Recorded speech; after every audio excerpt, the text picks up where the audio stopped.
how to find the parameters that will give you the lowest error.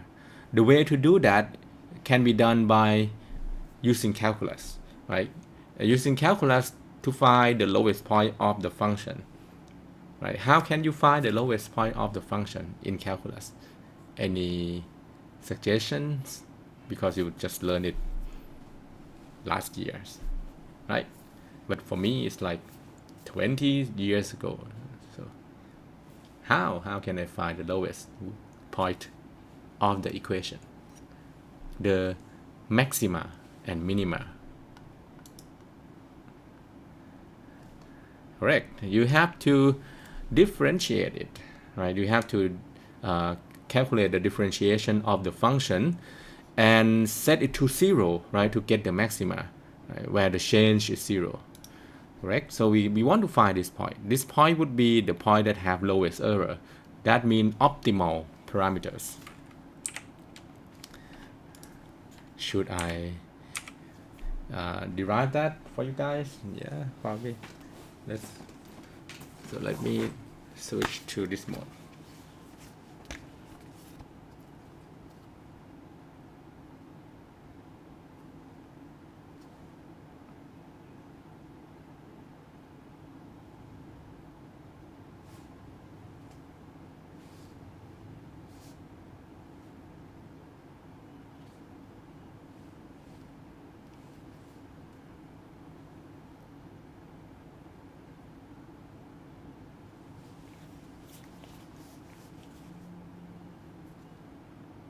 Right.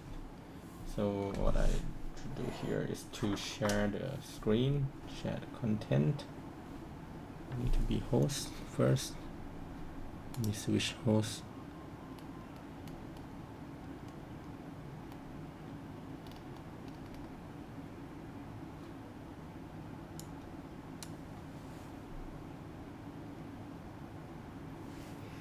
Can I switch the host here?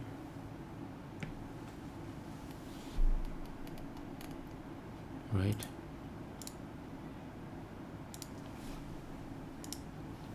Okay. Share the whiteboard. Right. So to let me share the part here a bit. Right. So what the equation that we have earlier is S equal summation of yi minus b0 minus b1 xi square, right? We need to calculate the derivative of this function. So what we would do would be to because what we want to know is b0 and b1. We want to know the values of b0 and b1 that would minimize this function. And that would make us need to calculate the partial derivative of curve S by curve B0. Curve S by curve B0 come from, we get by pulling 2 down here, and then sigma of yi minus B0 minus B1 xi. And it should be curve of the inside of the function by B0. And that will give you minus 1, because if you look at inside the function, right? If you look at inside the function, I should use this as well. Annotate.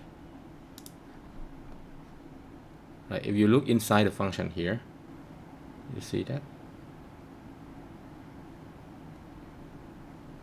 No, this needs to be better. No, I don't see that. So never mind. Inside the function here. Okay, I need to put it here as well. If you look inside the function, you see that there is only one term that has b0, and that's the minus b0. So the other terms will be treated as constants. So we have this minus 1. And that's for the curve S by curve B0. And then I would have to arrange equation a bit here, so follow me through this. This would be minus 2 and sigma of yi right? I will just put spread sigma into the equation, because sigma is linear operator, so it can be spread to inside the plus and minus in combination there. Minus sigma b0 minus b1. Oh, sorry, need here. That's sigma b1 xi. This is summation of I from 1 to n. So it depends on the number of data points that we have. It's actually this from I from 0 or I from 1 to n. That means it has n number of points. So from this one, oh, this has to be this as well. Why don't I distribute minus 2? Because I will have to set the other side to 0 like this. Once I do that, I can just disregard the minus 2, right? Doesn't matter. So here I have the so what I would do, I would arrange so that the unknowns stay on the same side as together, right? So what are the known value? The known value are this value, right? This is the known value. This is the known value.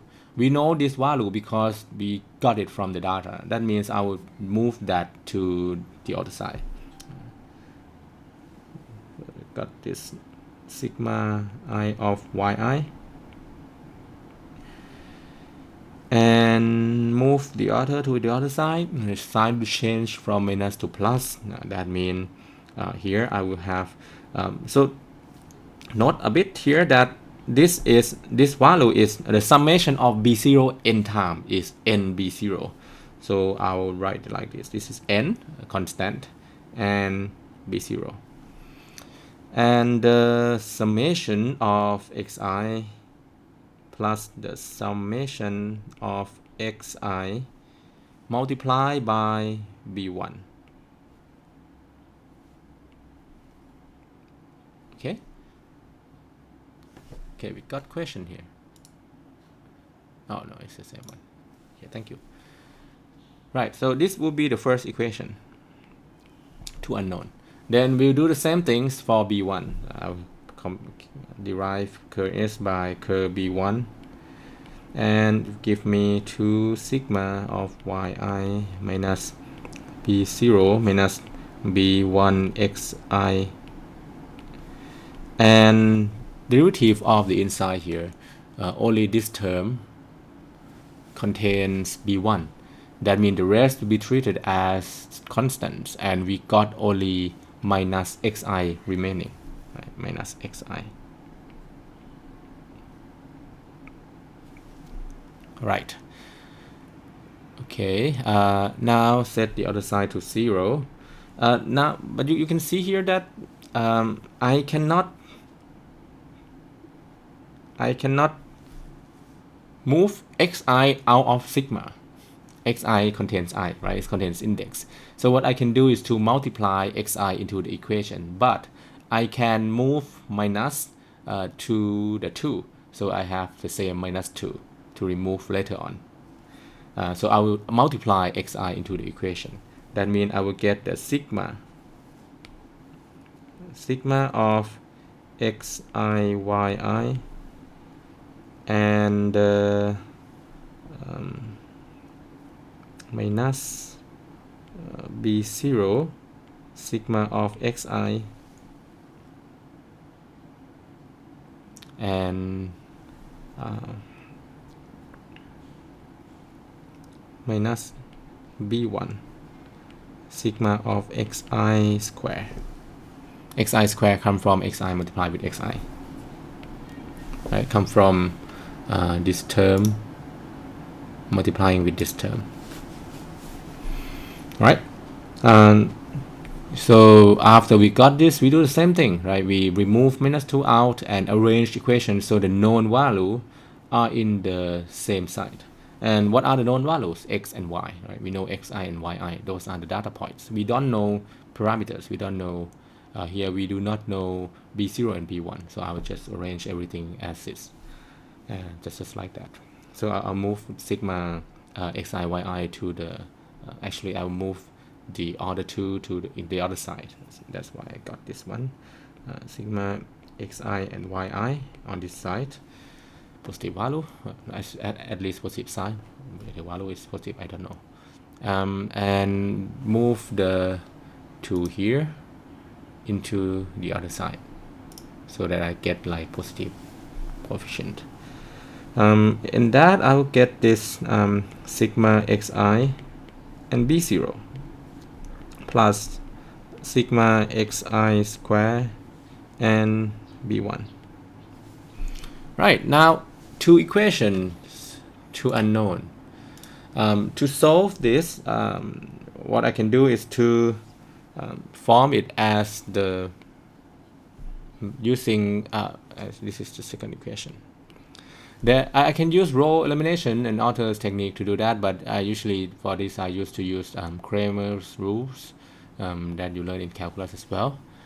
So in Cramer rules for B0, you need to use the matrix determinant to do the job, right?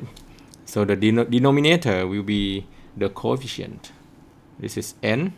This is sigma of xi and sigma of xi and sigma of xi square. And for the numerator will be the same matrix, except that you will replace this part. You will replace this part. These two. You replace these two from the denominator. Okay. So that would mean I would have to put, because I want to get B0, so I will put sigma y here. Oops.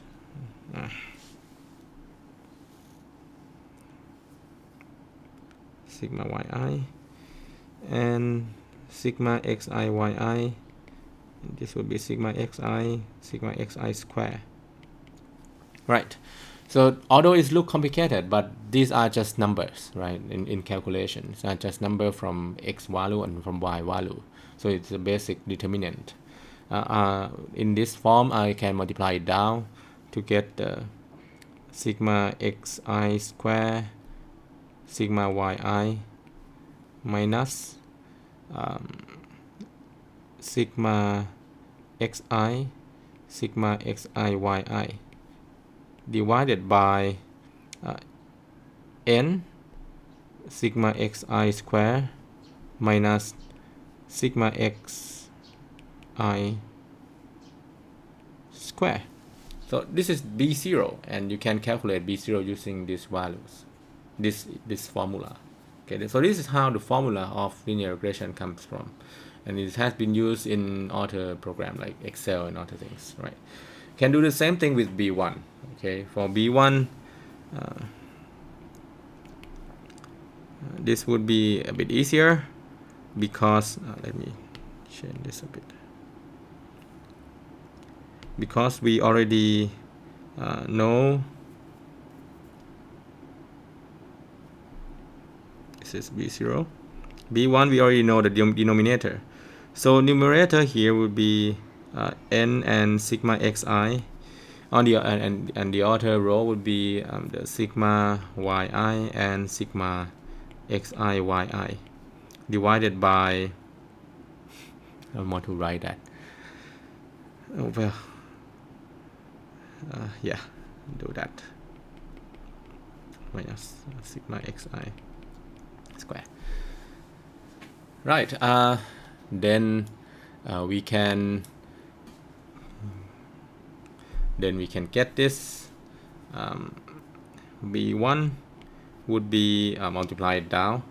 This would be n sigma xi yi minus sigma xi times sigma yi divided by n sigma xi square minus sigma xi and square. Alright, so now we have the final form, right? And this and this. right? That these two formulas that can be used to calculate the optimal values of B0 and B1.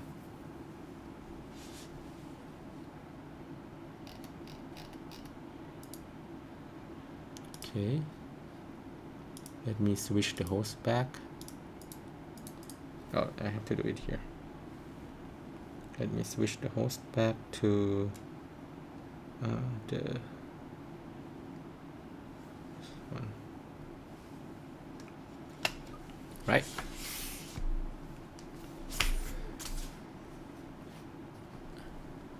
Now what I need to do is to share it back to this. Now you see the way to to derive the optimal values of the parameters in linear regression. This can be done by calculating the ordinary least square values. And that is actually the basic of machine learning techniques, a lot more complicated machine learning techniques. This technique is called the least square solution. Least square solution allow you to derivatively get the formula, the best formula out. But there will be cases later on, right, that when you learn about machine learning, the case where you cannot get the closed form, and that will lead to gradient descent. From the gradient descent, further, when you get neural network, you have backpropagation. Further in deep learning, and then you have the like stochastic gradient descent and the way to create an AI. So it's like the basic model here that we look at. Okay, come back here. Okay, let me check time a bit. Let's take a break. Let's take 5 minutes break, and after that we'll come back to the way that we can evaluate the model, and in terms of the code, how to create linear regression model after the break. Right? So let's take 5 minutes, and then I'll come back and do the rest.